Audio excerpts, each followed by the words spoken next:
दिलीप और सुधांशु नाम के दो भाई थे। दिलीप की शादी कावेरी के साथ हुई और सुधांशु की शादी माया के साथ। शादी के बाद दोनों भाई अपनी अपनी पत्नी के साथ खुशी खुशी रहा करते थे। दोनों भाइयों के परिवार एक ही घर में रहता था। साथ में खाना, साथ में घूमना, कुल मिलाकर दोनों भाइयों का परिवार खुशहाल परिवार था। कुछ सालों के बाद दिलीप की पत्नी कावेरी को एक बेटा हुआ। भैया, आज मैं बहुत खुश हूँ। चाचा बन गया हूँ मैं। हाँ भाई साहब, इस बच्चे के घर में आने से तो रौनक आ गई है। मैं सबको बताऊंगी कि मैं तो चाची बन गई हूँ, चाची। तुम दोनों कितने अच्छे हो। हमारे बच्चे के आने से ऐसे खुश हो रहे हो जैसे ये बच्चा तुम्हारा ही हो। बस भैया, अब आपका बेटा इस दुनिया में आ गया ना, हम भी कोशिश करेंगे कि हमारा भी बच्चा जल्दी से इस दुनिया में आ जाए। और फिर आपका और हमारा बच्चा दोनों मिलकर दिन भर घर के आंगन में खेला करेंगे। कितना मजा आएगा ना। सच कहती हो माया, मैं भी उसी दिन का इंतजार कर रही हूँ जब तुम्हारी भी गोद भर जाएगी और मेरे बेटे को एक छोटा भाई या बहन मिल जाएगी। एक साल बीत जाता है। दिलीप और कावेरी का बेटा अब 1 साल का हो चुका था, लेकिन सुधांशु और माया की कोई औलाद नहीं होती। माया, लगता है कि हमारी जिंदगी में बच्चे का सुख ही नहीं है। ऐसा क्यों कहते हैं? दिलीप भाई साहब का बेटा भी तो हमारा ही बेटा है ना। तुम्हारी बात बिल्कुल ठीक है माया, लेकिन फिर भी हमारा खुद का एक बच्चा होता तो कितना अच्छा होता। हाँ, कावेरी भाभी भी हमेशा कहती हैं उन्हें अपने बेटे के लिए एक छोटा भाई या बहन चाहिए। लेकिन देखिए ना, हमारी तो किस्मत ही कितनी खराब है। हमारे तो सारे ट्रीटमेंट भी फेल हो चुके हैं। डॉक्टर ने भी साफ साफ कह दिया है कि तुम कभी माँ नहीं बन सकती। वही तो सुधांशु, बहुत बुरी किस्मत है हमारी। लेकिन माया, हम अपनी किस्मत को इतना क्यों कोस रहे हैं? हम दिलीप भाई साहब के बेटे को अपने बेटे की तरह ही प्यार कर सकते हैं ना। हाँ जी, बिल्कुल सच कहा। मैं भी वैसा कर सकती हूँ। चाची हूँ, उसे छोटी माँ का प्यार नहीं दूंगी क्या? कुछ दिनों के बाद दिलीप का एक दोस्त दिलीप से मिलने के लिए आता है। अरे क्या बात है दिलीप, बधाई हो बधाई। और घर तो काफी बड़ा है तुम्हारा। वैसे तुमने अपने बेटे के बारे में क्या सोचा है?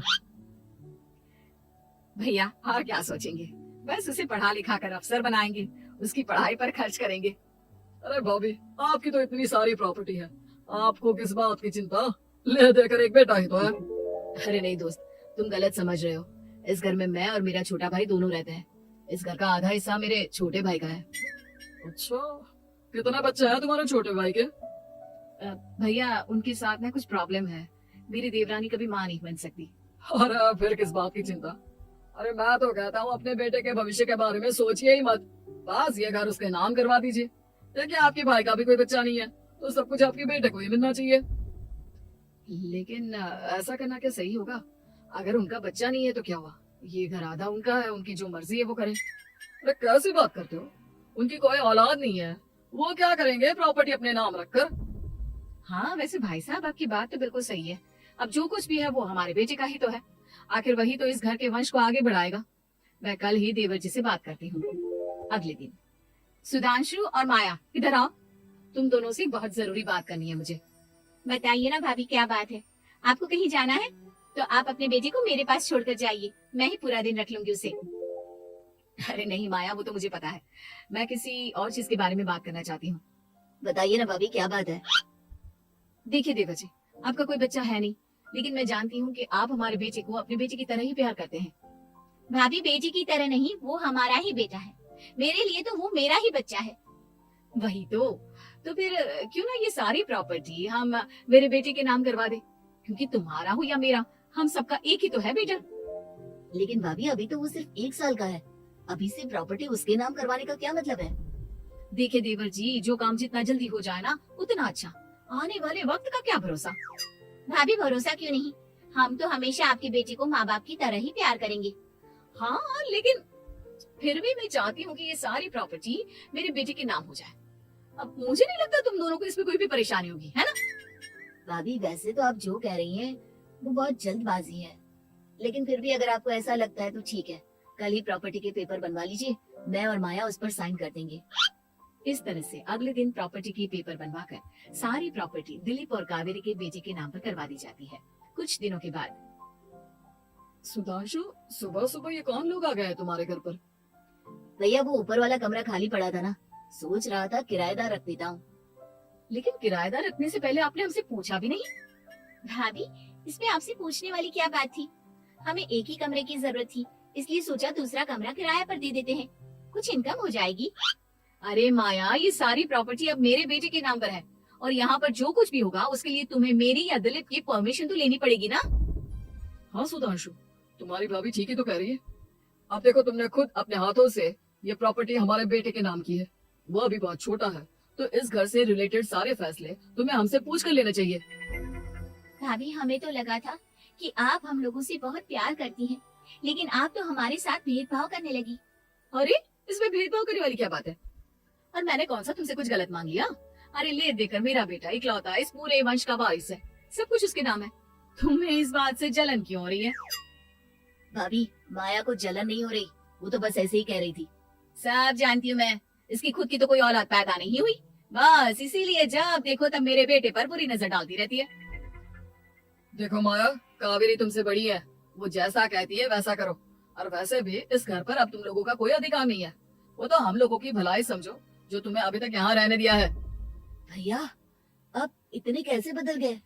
इस प्रॉपर्टी ने आपके दिल से हमारे लिए प्यार पूरी तरह खत्म कर दिया है क्या? इसी तरह वक्त बीतता जाता है और देखते देखते दिलीप और कावेरी का बेटा प्रणव 25 साल का हो जाता है और उसकी नौकरी लग जाती है।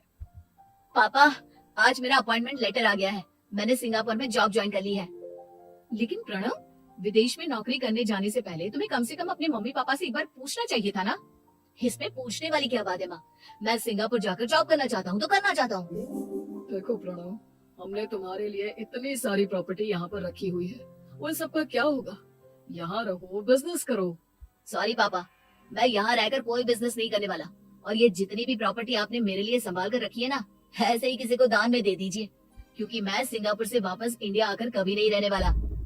दिमाग खराब हो गया है तेरा? जानता नहीं, तेरी वजह से हमने तेरे चाचा चाची से लड़ाई करके पूरा घर तेरे नाम करवा दिया था। हाँ, तो ऐसा करने से पहले आपको सोचना चाहिए था ना। और मम्मा, मैं तो वैसे भी उस वक्त 1 साल का था, मेरा इस मैटर से कोई लेना देना नहीं है। कैसी बात कर रहा है ये लड़का? अरे तेरी वजह से अपने छोटे भाई से दुश्मनी लेकर बैठा हूँ मैंने तुझे घर से भी निकाल दिया। जानता नहीं तू, बाजू वाले घर में एक छोटा सा कमरा किराया पर लेकर रहते हैं तेरे चाचा चाची, और ये सब मैंने तेरे लिए किया। देखिए पापा, आपने जो कुछ भी किया अपने लिए किया। मैंने आपसे कब कहा था कि मुझे ये प्रॉपर्टी और घर चाहिए?